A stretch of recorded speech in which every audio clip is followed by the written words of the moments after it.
When looking at grappling and ground fighting, again, these are just some of the drills that we do, but you want to be able to do that and apply these principles and these drills that we were doing to every technique or every position on the ground that you can come up with and think of. And try and put yourself in the most awkward of positions and fight from there. Whether it's the guard or the mount or the T position or pinned to the ground or whatever, place yourself there and do work at 3 levels. And if you want, you can even work and add in a 4th level, as we were talking about earlier, where you got the knife, right? So now he's putting the knife. I turn around, I can't see, I don't know where he's putting it. Okay, no, I mean like conceal it somewhere on your body. So he takes the knife, he either puts it in his front, his back, in his sock, wherever. I don't know. Whenever it's concealed, let me know. Okay. So now I turn around, I have no idea where the knife is. I can't see a lump, nothing. So what we do is we start from the clinch.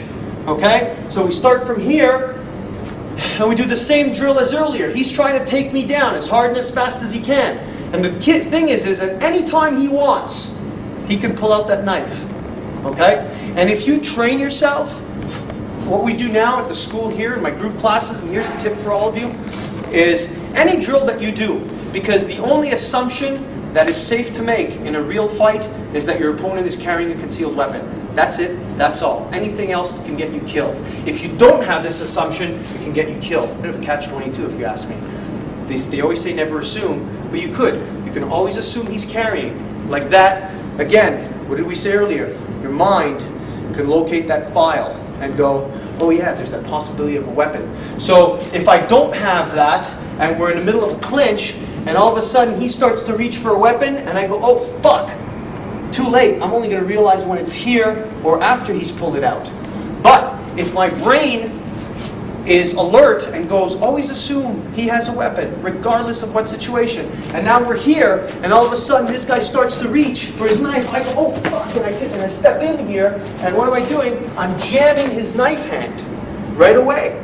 I don't know what he's doing with his other hand, punching me, headbutting me, whatever, and now I can start to fight back and do stuff, but I've already intercepted and jammed this. He pulls it out, okay? And he goes to gut me. Boom, and we end up here. We're still on. Fight's still on. I don't stop. I'm going to continue fighting from here now. What do? Keep going. Kill me. Okay? So now I've got to fight from here. Boom, my headbutt. I'm trying to eye damage from here. I never, ever let go of the weapon hand. Ever. We're going to see more of the knife drills.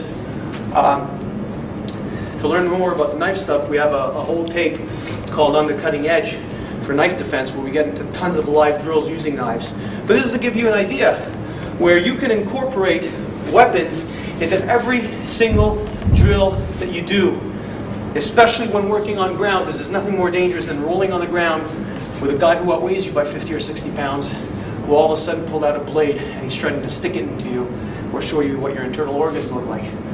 And you can do that from any position. You can do it from what we're talking about here, where we're starting from this position here, and he's got the knife, and we go. And now he's going to, he's trying to kill me, whether it's to stab me or to do whatever, and we fight from here. Okay? It could be from the guard. It could be from the tee. It could be from the clinch. It could be after a tackle.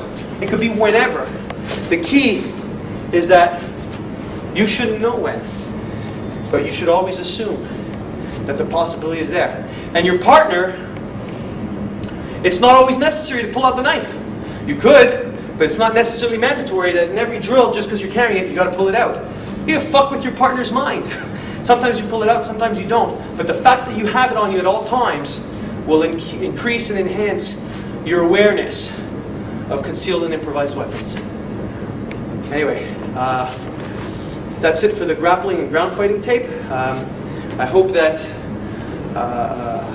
you were able to glean a lot of information from this.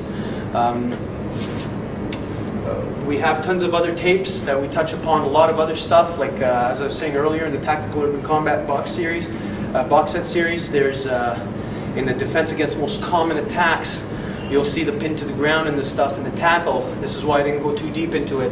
This was more on submission termination. I wanted to not dwell upon so much positioning and the submission aspect of grappling, but more so on the aliveness.